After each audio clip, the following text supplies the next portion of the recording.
As we celebrate and mark this new beginning, I invite you to take some time to breathe in all that this moment holds.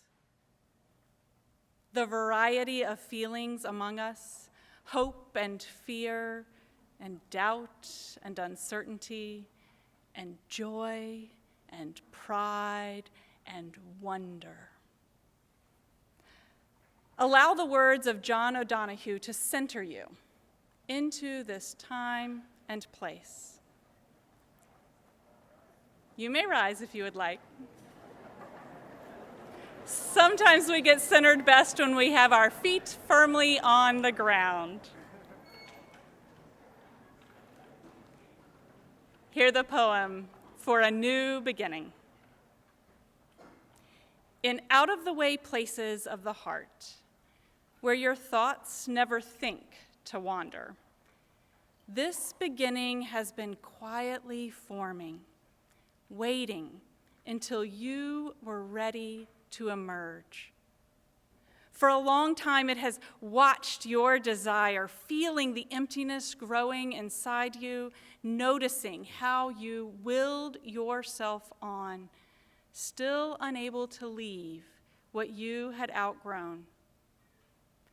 It watched you play with the seduction of safety and the gray promises that sameness whispered. It heard the waves of turmoil rise and relent, wondered, would you always live like this? Then the delight, when your courage kindled and out you stepped onto new ground. Your eyes young again with energy and dream, a path of plenitude opening before you. Though your destination is not yet clear, you can trust the promise of this opening. Unfurl yourself into the grace of beginning. Amen.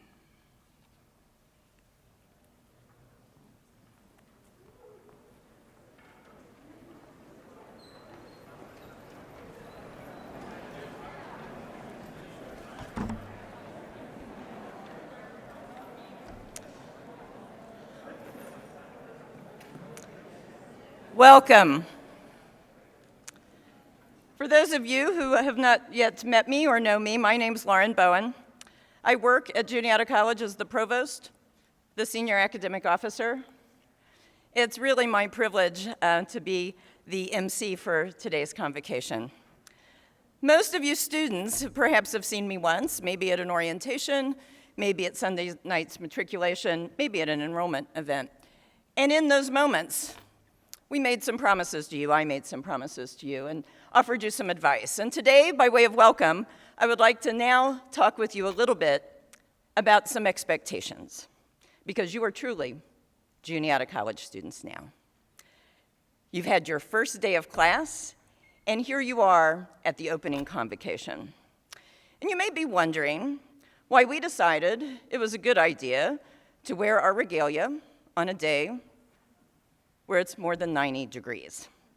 I suspect my faculty colleagues are asking themselves that question.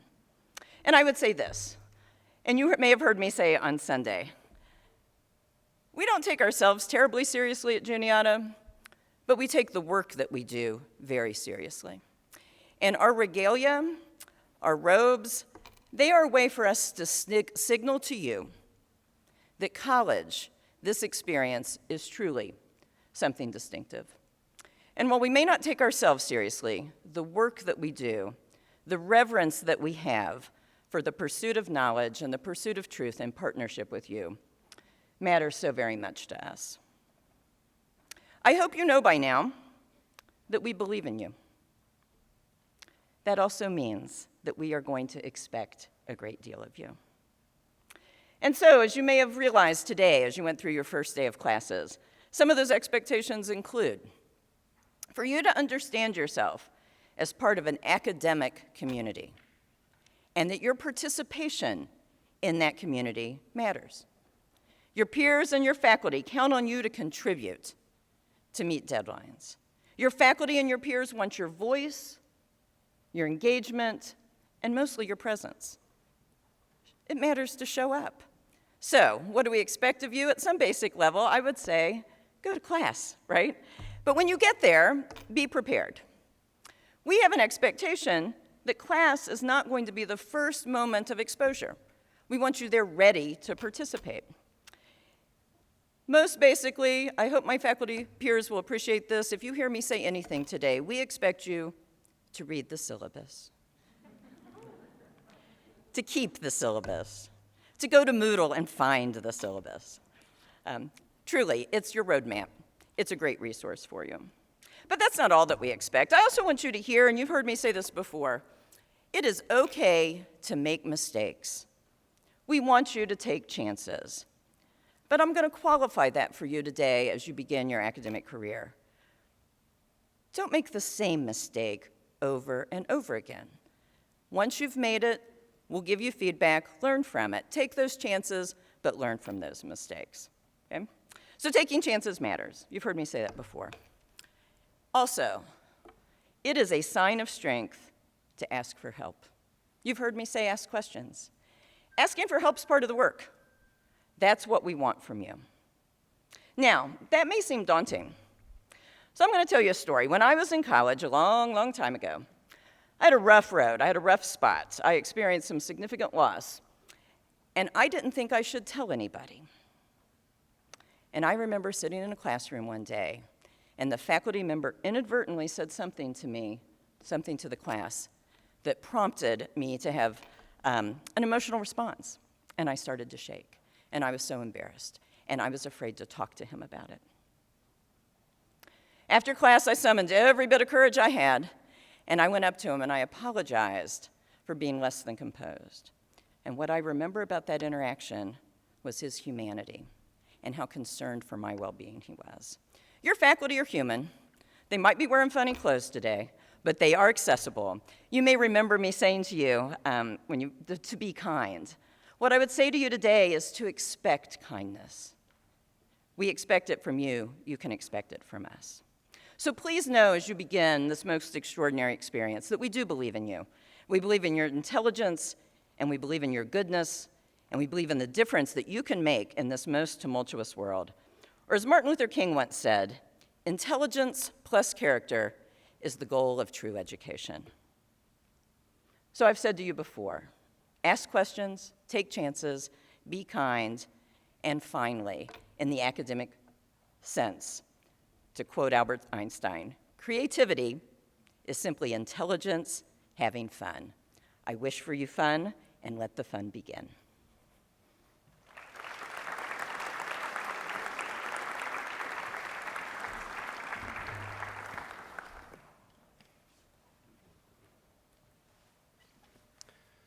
Thank you, Lauren. Good afternoon, everybody. Yeah, excellent.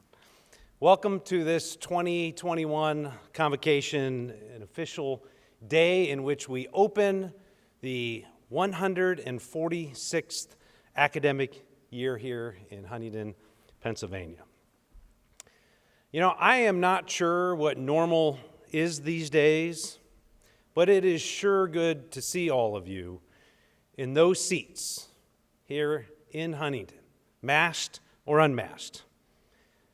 And quite frankly, I give all of you a ton of credit for showing up, not just in this space, but showing up for college, for this next experience, particularly at a time when uncertainty reigns in our world. You have embraced hope. The choice to embrace hope takes courage, particularly when times are tough. And during the middle of the pandemic last year, I came across an article about hope. And the author suggested that hope is fundamental to our collective learning and that it recruits the imagination. It tilts us toward action, even as we remain uncertain about what is next. I thought those were powerful words, powerful imagery, tilting us toward action. At the same time, we have to acknowledge the tremendous fragility that many of us are feeling right now. Students, I encourage you strongly to connect with your peers, with your family, with your faculty.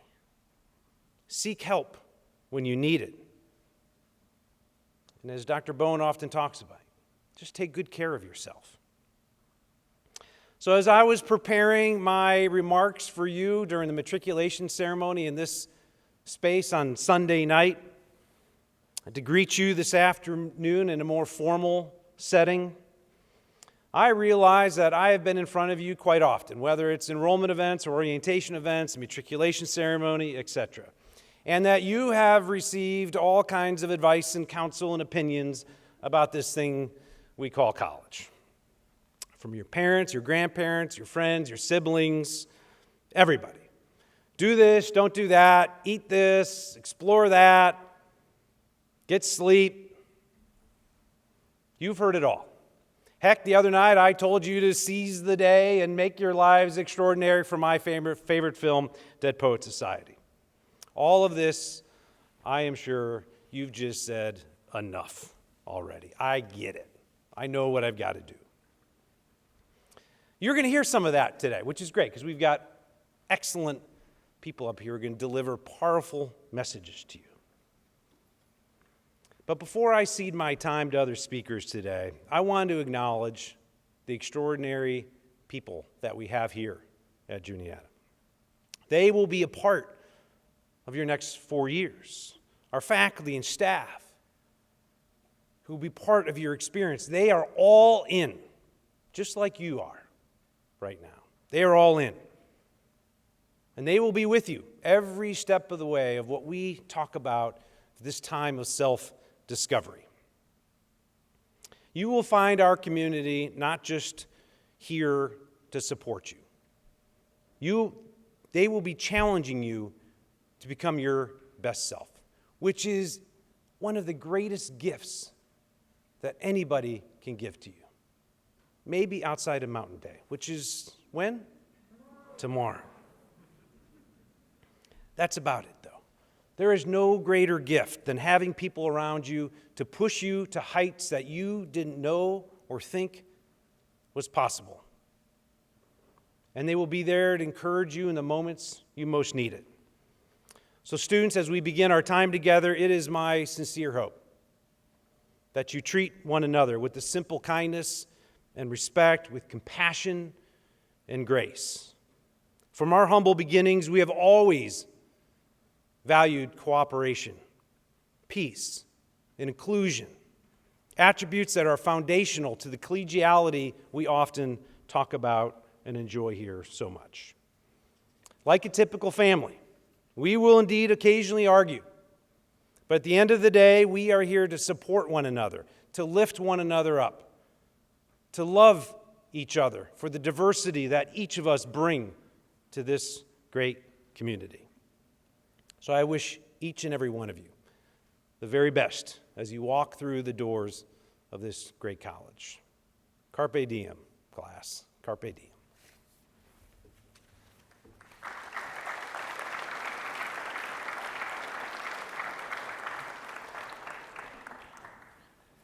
Hello, Juniata. My name is Matthew Damschotter, and I'm your? That's right. Well, I appreciate the opportunity to formally welcome you to the start of a new academic year. As incoming students, as returning students, as faculty and administrative colleagues and guests, we are again blessed to be gathered together on our beloved campus in the company of other Eagles. I want to share a bit of joy from my summer. The end of July drew administrators, board of trustee members, alumni, and some prospective students to a reception in Washington, D.C. Who was there? I know we had about 10 or 14 prospective students. I remember seeing many of your faces here on campus in the last few days. But we gathered in Washington, D.C., and it was a chance to interact with Juniatians who had gone out and were doing well. Some familiar faces, some brand new. There's nothing I like better than those moments. And in my wanderings, really actually from like food area to food area, I talked to a lot of different folks. And I met up with one of my recent alums, just a few years out from the college. And I asked him, how's it going? How's life and experience? Things were going well. I said, what do you miss about Juniata? He said, nothing. I said, nothing? Nothing? You miss nothing? I was perplexed, and I told him exactly that. And he said he didn't need to miss Juniata because it remains with him. It's present in the people he reaches out to and the questions that he asks, the curiosity he brings to his work and his community, to the values that he projects every day. The values that he projects every day. And this left me thinking in the week since about our values, our institutional values that bind us together. Juniata is a college, it's a place, it's buildings and it's walkways, but it's so much more. It's a shared history, it's a purpose, it's a mission of thoughtful becoming, it's a people, and it's a practice of living. It's me, and more importantly, it's you, and it's you, and it's you, and it's you. Oops. Without you, Juniata is incomplete. Without each of you, the institution is incomplete because it is each of you that lives out our values. A new year is a good time to be reminded of basics, and our values are a great place to start. Juniata was founded on 4 values. What are they? Community, that's the easy one. Simplicity, peace, service. The values aren't just chronicled in our history, they're lived and embodied in the present. In our daily practices, our routines, our ways of thinking and being. Let me relate a few observations. So I think community at Juniata is always apparent. It's fundamental, it's pervasive. I felt it the moment I stepped on campus and never wanted to step away. There's a connectedness here that drew me in and sustains me every day. And I'll share a perfect example that came my way quite unexpectedly. My husband just joined an academic department at a nearby institution. Something about Nittany Lions, we are. If God isn't a PSU fan, then why is the sky blue and white? I don't know. You might have heard about it. But we went to a new faculty mixer, and conversation turned to transitions. How it can be hard to find one's footing in a new space. That's relatable, right? You've all been doing that these past few days? Well, one of our new friends shared that his oldest son went to Allegheny, his daughter went to Haverford. They're both wildly successful, no obstacles. But he leaned in and said his younger son had a harder time of it, a much harder time. He recalled a Saturday early in his son's first year when he received a panicked call home. The son was struggling with his math class. He had sent an email to the professor, and the professor hadn't responded for a half hour. It was a Saturday. And the faculty member said, well, calm down, it will be okay. You will get the answers to your questions probably sometime after Monday. And they hung up. Situation resolved. Well, he came to learn, he told me, that actually, within a few minutes of hanging up, his son did get a call back. And actually, the faculty member didn't just offer to meet with the student, invited the student over to his house for lunch, which the student gladly did. They went over the material, they answered questions. He was astonished that someone would make that kind of a gesture for his kid. But it was only one of the first of many similar moments his son would relate. He hoped that we would find the kind of community in our new department that his son had found at his college, which, by the way, happened to be a little college nearby. He didn't know if I'd heard of it, Juniata. I said, oh, I've heard of it. I've heard it's pretty magical. That's just one example of an innumerable number that describes the way community happens here, intentionally and naturally. Fully realized people interested and invested in one another.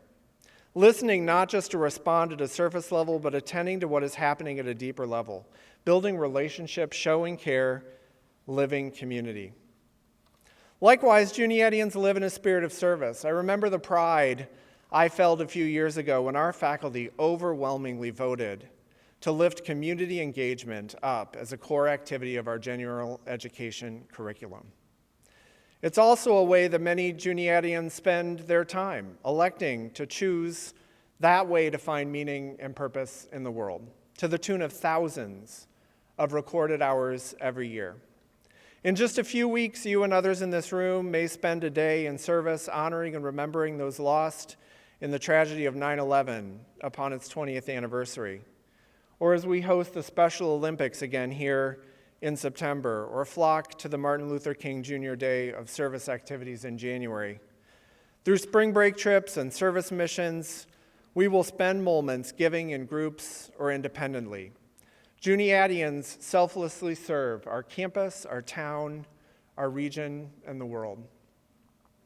Peace building is a daily practice in this community. It's an individual effort that asks each of us to listen and hear, to seek, to understand, to find strength in our different ways of knowing and being. It is a skill that defines the ways we dialogue and move through conflict, and the grace and kindness that we exchange as we show up fully, authentically, and engage in both our strength and our vulnerability.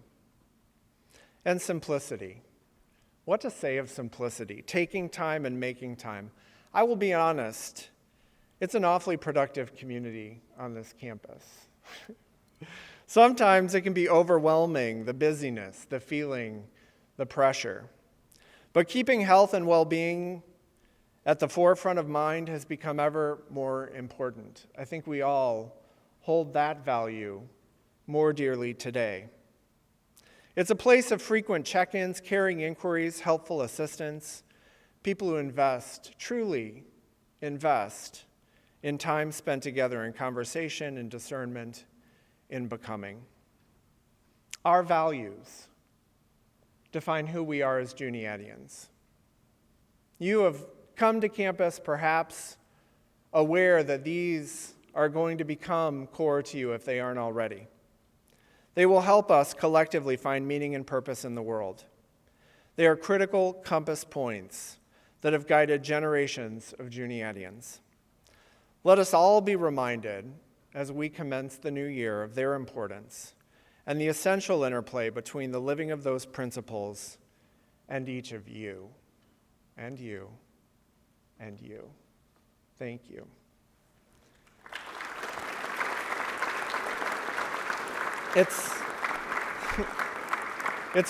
It's my pleasure now to introduce my friend and colleague, Dr. Crystal Sellers-Battle, the Dean for Equity, Diversity, and Inclusion at Juniata College.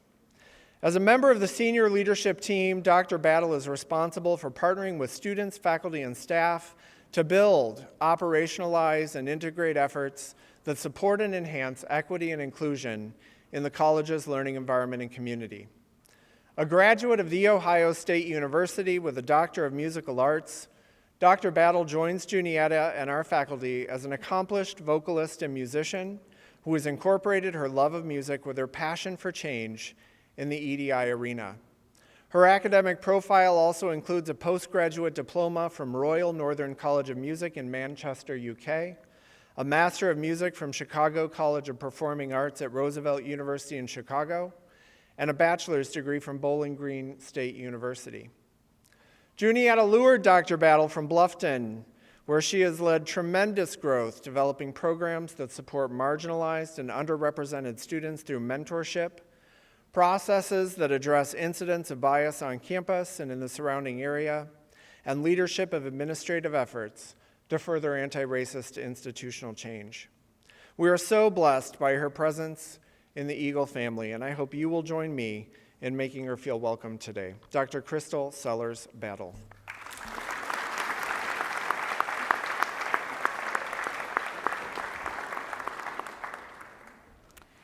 Thank you, and good afternoon, Juniata Eagles.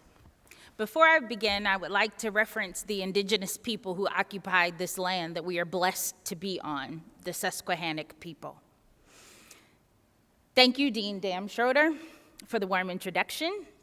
To President Troha, Provost Bowen, Ishii, Emmy, Burrell, our student government president, Reverend Cindy Latimer, Gabe McDowell, Dr. Kathy Westcott, and Dr. Catherine Johansson, it is truly a pleasure to share this space with each of you. And to this wonderful class of first-year students seated before me, I celebrate you. I, like you, am embarking on my first days here as a Juniatian. I, like you, am learning the names of new faces that I'm not familiar with, learning where this particular building is and where I should and shouldn't park. We won't discuss the parking ticket I almost received on Monday morning for parking on Moore Street before noon. I'm trying to develop my friend group, learning to live in a new home, and most importantly, how to survive as a Buckeye in Nittany Lion country. What I've learned so far, which I hope that you have learned as well, is that the people of Juniata College are a kind-hearted, open, and generous group of people. They go out of their way to provide support, friendship, guidance, and answers to endless amounts of questions. Here's looking at you, Bethany and Ann. Thank you so much. They have truly shown me what it means to be an Eagle. I come to you today to share a little bit about why equity, diversity, and inclusion needs all of us to work. We have to bring our authentic and total selves to anything that we do to truly be of service to others. That means in the way we interact, the ways we see each other, and most importantly, in the ways we speak to each other, we should consider this. It is sometimes challenging to find the right words in new situations, circumstances, and around new people. Sometimes we fall back on old, familiar habits, which may or may not be the best. We may also find ourselves being and doing things that aren't familiar to us just to fit in. But today, I challenge you to think about the ways in which you see people around you. New people, different people, nice people, not so nice people, and how you will respond. I'll share a little story with you. As you all know, I have now been in Huntingdon for 12 days and 4 hours. On Friday the 13th of all days, the moving company arrived at my home in Bluffton, Ohio to move my family and I here to Huntingdon. The company that we used had a slogan that said, "We will treat your belongings like we treat our grandmother." For the most part, I found that the movers held that principle, except there were some boxes that they treated as if they were public enemy number one. But I digress. The principle spoke to me in many ways. While it may not be your grandmother, it may be someone you hold dear, that you wouldn't want someone to mistreat or throw around. Your pet, your significant other, your siblings, your parents or guardians, your best friend. I think our world would feel a little bit different if we would treat everyone like grandmothers in our lives. I also share this story because this journey over the last few months has led me to think about my work as Dean of Equity, Diversity, and Inclusion under a new lens. As I shared with the first-year students yesterday, the theme for EDI this year will be time to unpack. The last year and a half has caused us to pack up many things: closed spaces, the ability to show our entire face. Hey, that rhymed. Maybe I should consider a career as a poet. No, I shouldn't. In-person classes, special activities. It's been hard on us all. Some in our world have also packed up things like kindness, concern for others, decency, and love for our neighbors. And for many, it is because we've heard terms that we weren't familiar with and have made assumptions about them.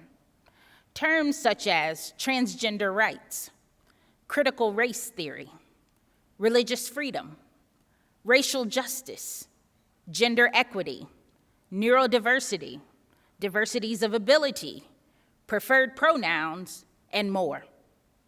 We see these boxes on a shelf and assume to know what they contain, but often we haven't taken the time to unpack them to know truly and authentically what they contain or mean. We as a community of Juniatians are going to take some time together collectively to unpack these boxes and learn from each other and leaders in these areas about what they truly mean.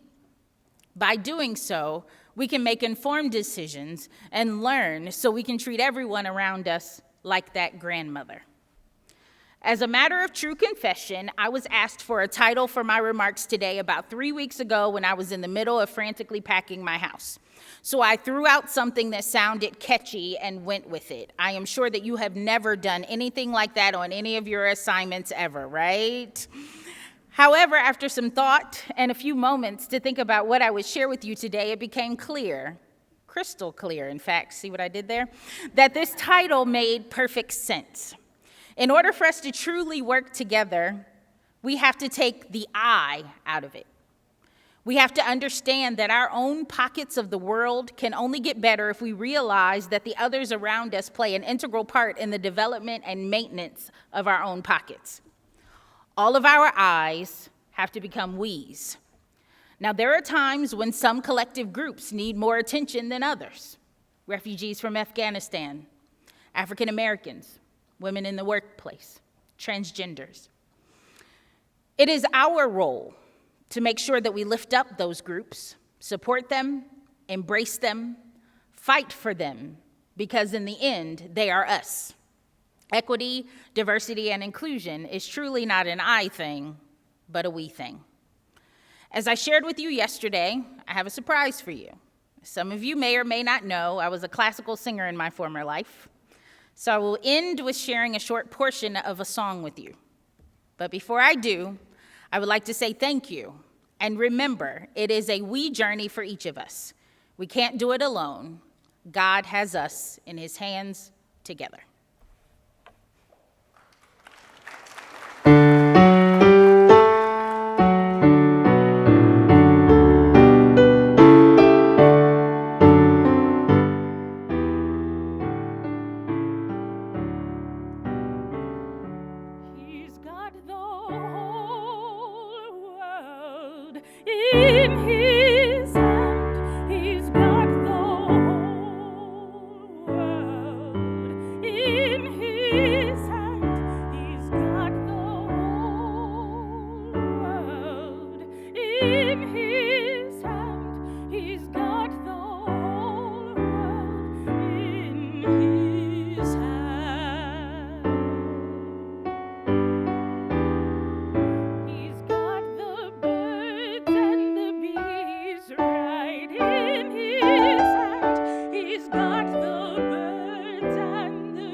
I've been known to say more than once that it's tough to follow Jim Troha.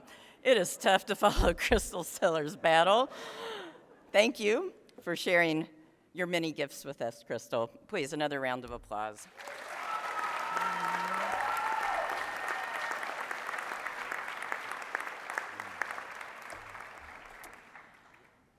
You've come to a place, as you know, that believes truly in all that the liberal arts mean, and that includes, of course, a commitment to the arts. It also means a commitment to sharing leadership with students and to letting faculty lead us as well. So part of opening Convocation is to always give you the opportunity to hear from a student leader and a faculty leader. And it is my pleasure then to introduce to you Ishii Emmy Burrell from Queens, New York, who will provide a welcome on behalf of students in his role as president of the Juniata Student Senate, which is a registered student organization that provides for representation and voice as it bears on the experiences of students across the institution. Ishii Emmy was drawn to Juniata because of the small class size, the personalized attention, and the academic resources. He'll graduate next May, having completed 2 programs of emphasis, one in psychology and one in communication. He has completed a summer study abroad program in Lille, France, as part of Juniata's commitment to experiential education. And in addition to Senate, he also serves as a resident assistant, and he engages in numerous additional activities that contribute meaningfully to Juniata's commitment to equity, diversity, and inclusion. Please join me in welcoming Ishii Emmy Burrell to the stage.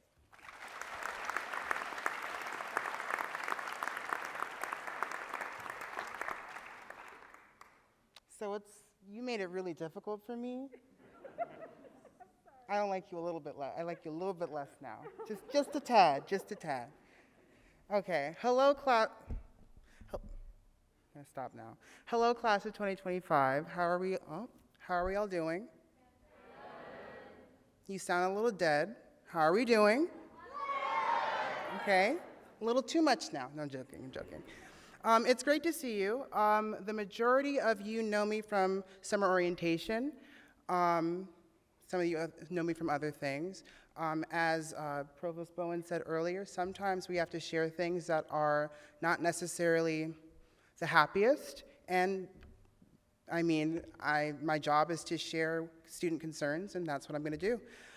Okay, so most of you know me from orientation, but 4 students on this campus know me from Sunday night when they decided to harass me, scream slurs at me, and follow me around campus in their car. Great time. Today I was originally going to talk about how important it is to take time to figure out who you are and who you aspire to be. After all, I was asked to write about what I wish I knew about college before I started. However, in light of recent events, I decided to change course a little bit and give a speech on some things that you all should know before you start here. I want to make it as clear as possible that this behavior that I experienced on Sunday night is not tolerated on this campus. That's something that you should know before you start. The other 3 class years that have spent a substantial amount of time trying to make sure that this campus is a place for everyone. What happened to me on Sunday is not the Juniata culture that I've spent the last 3 years helping to cultivate. Frankly, many students are massively upset that something of that nature happened and are worried that it will continue. On their behalf, I will ask that you take some time tonight to sit down and think about who you are and who you aspire to be. Going to college helps cement who you will be in life, and hopefully that isn't someone who chooses ignorance. Something else you should know is that we have here something called the Bias Response Team. It is specifically designed to help investigate situations like the one that happened to me and help determine what disciplinary actions the students will receive for their behavior. I know many of you are from rural areas, and things like this might be a more common occurrence, even though it's still bad when it happens there. But I want to let you know that Juniata is a bit different.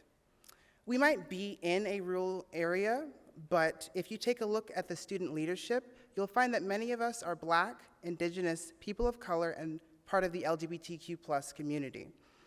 I mean, you're looking at the Black student body president. You need to get used to the fact that the majority of this campus is run by diverse and allied students and staff, and tailor your behavior accordingly. What does this mean specifically? It means that we will work to ensure that everyone is treated fairly and with respect. And we know what it feels like to race through the ranks and not receive the respect that we have earned. However, this does not mean that we're just going to be fighting for people of color or LGBTQ+ students. We are fighting for everyone. We're putting an emphasis on the needs of students whose identities have been historically disadvantaged while still making sure to help others. We are in college, we are adults, and we should be acting like it. You will soon learn from even more people than just me and the people on stage that behavior that was exhibited on Sunday night is not going to be tolerated by the vast majority of the campus. At Juniata, we treat each other with respect and dignity. That way, we don't have a situation where you're sitting in an auditorium listening to a speech about how a group of students decided to target a random black student who is now delivering a speech about it to the student body as the student body president. See that? If respect was a thing that we came in with, then that wouldn't happen. Like I said earlier, take time to figure out who you aspire to be, and if that person is someone who decides to harass other students, take more time and think about the choices that you need to make. The motto of this school, I'm not sure if it's the current motto, but it is think about who you are, and I encourage you to take some time tonight and do that. Thank you.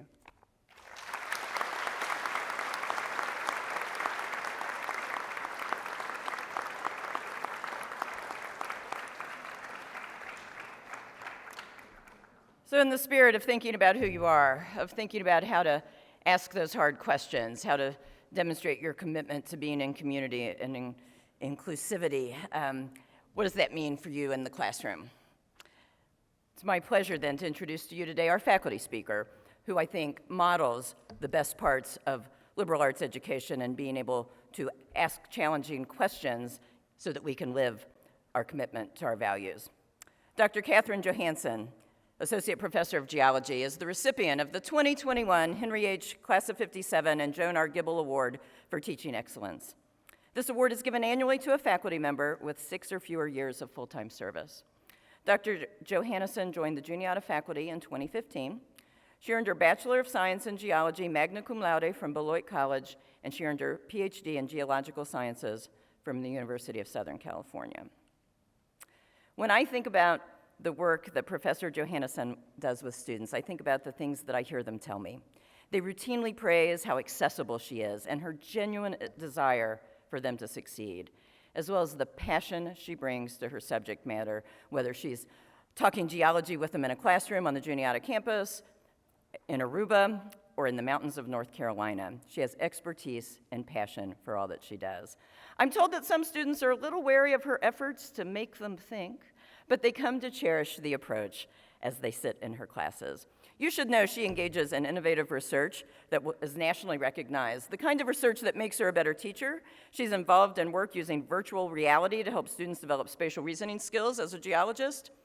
And mostly, to echo what you heard Dr. Damschroeder say about the general education curriculum that you will all experience that will encourage and allow you to be engaged in your community and your world. Dr. Johansson is so committed to student success and understanding the student perspective that she was one of the architects of that curriculum. And as she did that work with her peers, her mantra was always to consider things from a student perspective and to design an experience that would foster student learning.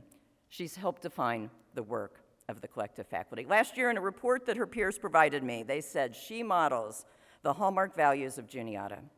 She partners with students, she has a demonstrable commitment to individualized and personalized education, and she understands that knowledge is inherently interdisciplinary.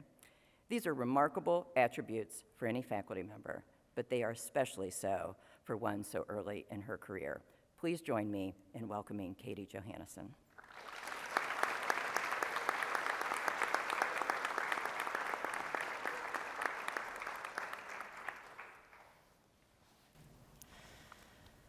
President Troja, Provost Bowen, members of the Platform Party, faculty, staff, students, and friends, please join me in welcoming the class of 2025.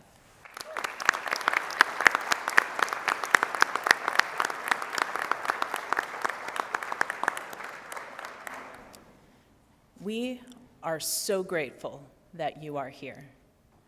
And I am so excited for you to begin your journey in the liberal arts here at Juniata College.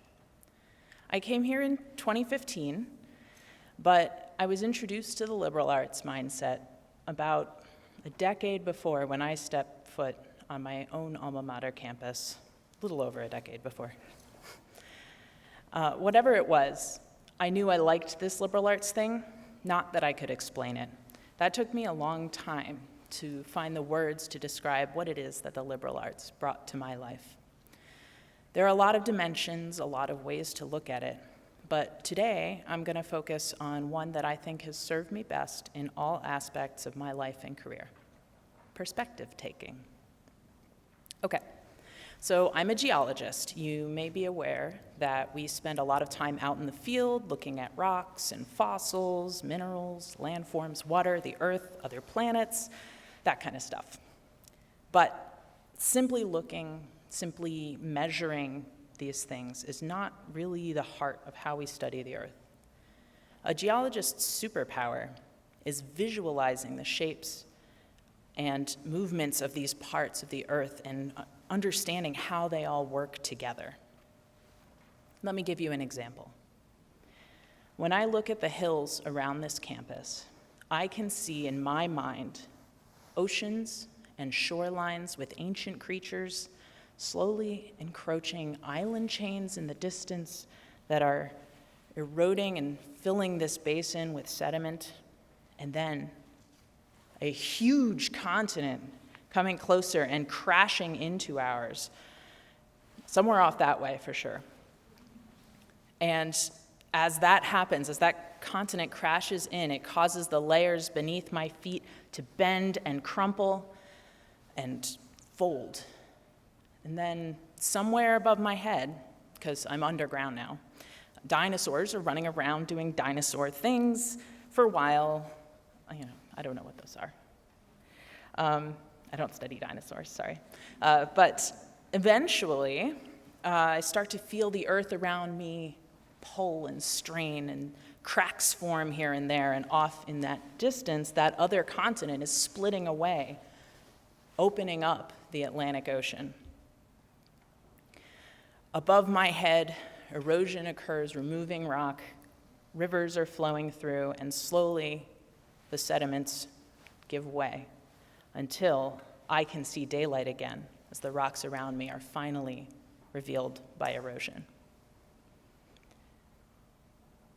I've sometimes remarked to my classes that if I could have a holographic projector sticking out of my head that would just show you what's going on in there, I'd be much better at teaching. But would that work?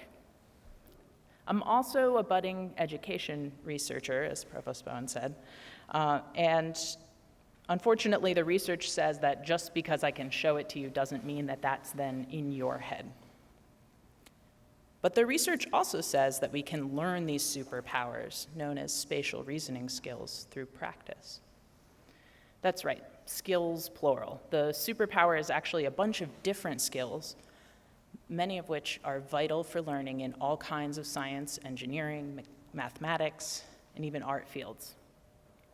Some of these are disembedding, which is trying to pick out important details from a complicated image or scene, mental rotation, visualizing an object rotated to another angle, and then there's visual perspective taking, imagining how an object or scene would look from another viewpoint.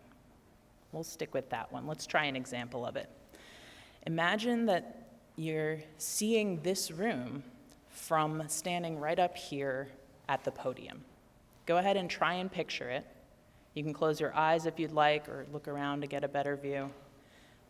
What would that look like if you were right here?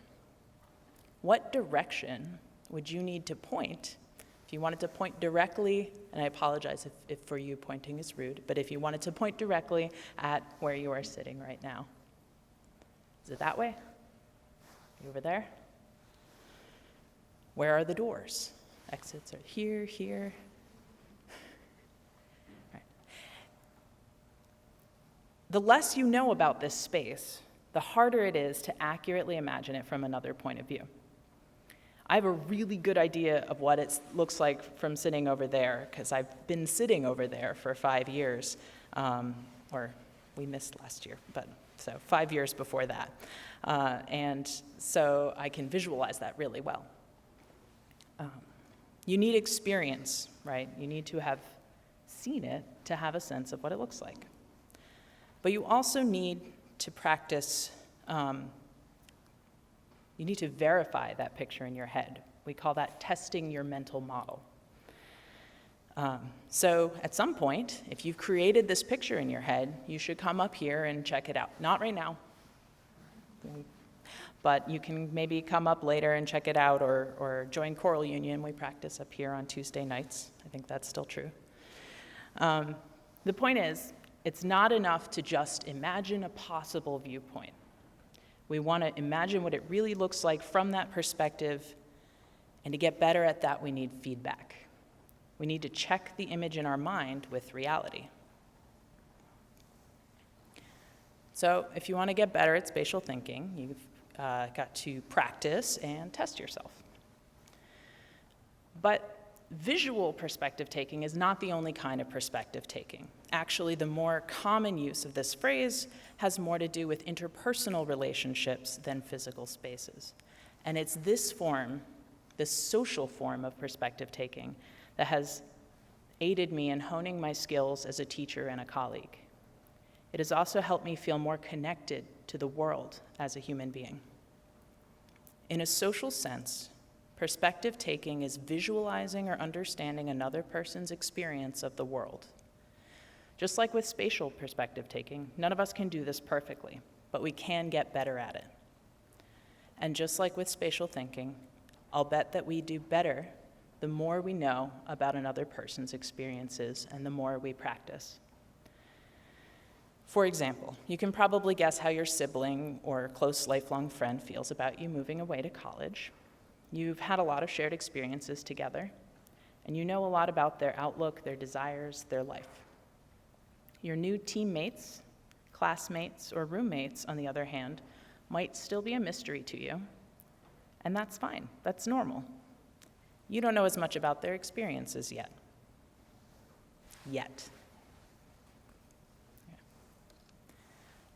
But why is perspective taking so important? This is a key component of how we relate to others, how we form deep connections, communicate, find common ground, and understand more about the world. In your career, perspective taking might help you work through interpersonal conflicts, work effectively as a team, negotiate with your boss or clients, or develop products that other people want to buy. Studies have shown that perspective taking has the potential to improve empathy and creativity while reducing implicit bias. If you work at this, it can be your interpersonal superpower. Hope I've convinced you. But how? How do we work on this? As I said before, it's hard to visualize a place that you have very little experience of. The same goes for people. If you spend all your time around people with the same experiences, same backgrounds, same expectations, you'll have more trouble relating or taking the perspective of someone with a different experience. My challenge for you today is to expand your world during your time here at Juniata. There are two big ways I want you to do this. The first way is to branch out. I want you to branch out in your studies. Some of you are probably super excited to take classes in your POE and learn more about that subject. Some of you might not know what your POE is yet. Either way, if you only take courses in one subject, you'd be missing out on a huge breadth of interesting and meaningful experiences. At some point in your years here, you really ought to take a course on something that you know nothing about. Maybe it's medieval medicine, or the afterlife, or mathematics and democracy. Take a language, study abroad, join a choir, or get involved in the theater. Take courses that will push you beyond the familiar and comfortable so that your world gets bigger, so that the possible perspectives you can imagine encompass more of humanity's lived experiences. I think this is a central piece of what it means to study at a liberal arts college. Through the arts, narratives, and many different ways of knowing you explore here, you have the opportunity to develop a multi-dimensional approach to looking at any problem, question, or area of study. That's pretty cool on its own, but it'll also give you an edge in your career, as you'll be able to make connections and find creative solutions based on your broader perspectives. I said I had two, so that was one, branch out.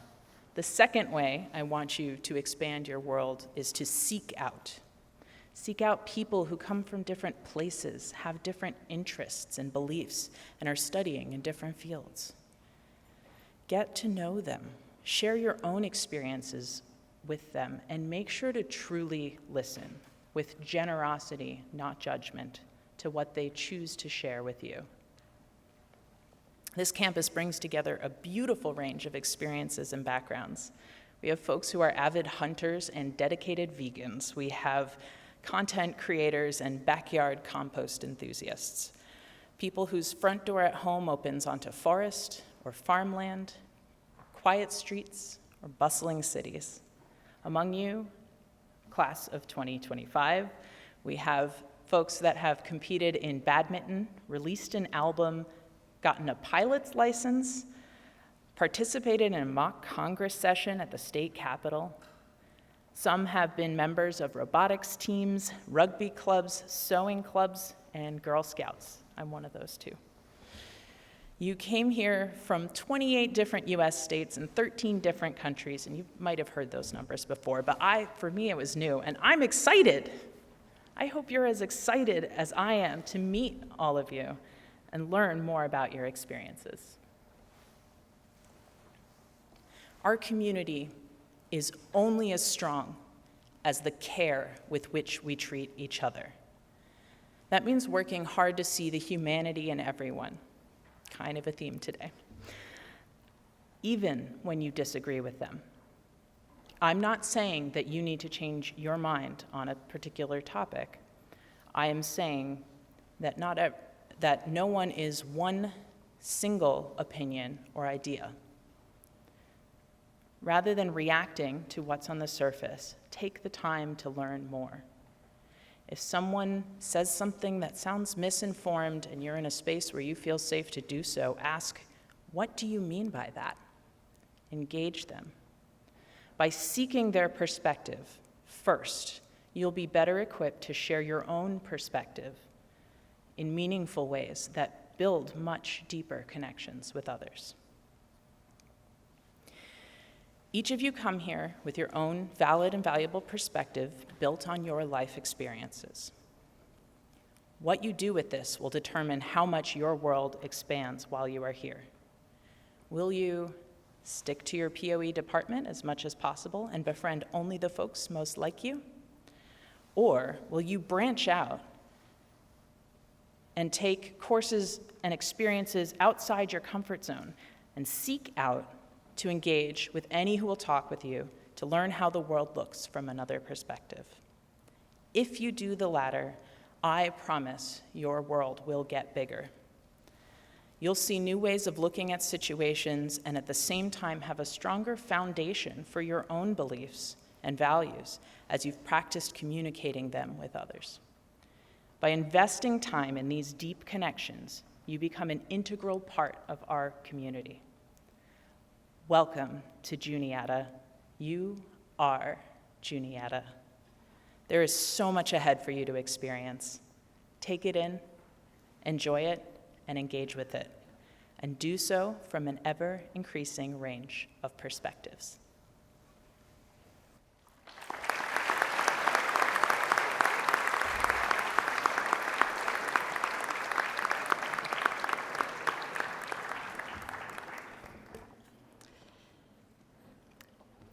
So take a breath.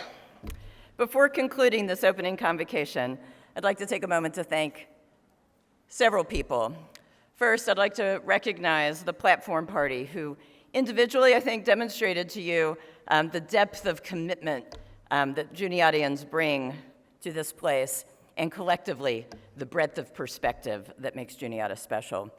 I'd also like to thank Jesse Sullivan, Assistant Dean of Students Aaron Pascal, and Tracy Clapper-Dodson for their considerable efforts in making today happen.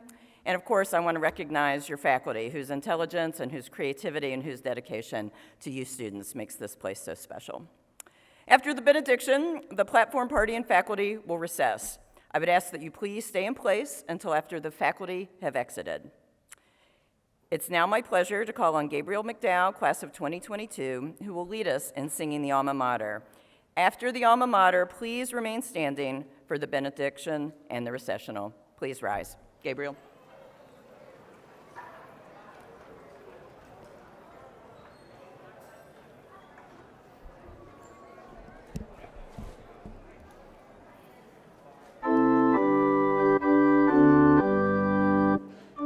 Juniata College, dear, in praise we raise our song, the place of loyal hearts and cheer, which we have roamed so long. We love the pathways to and fro, the classrooms and the halls.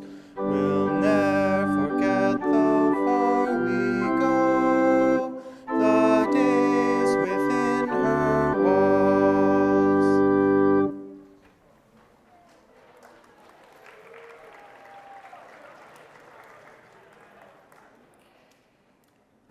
We began our time with a poem by John O'Donohue.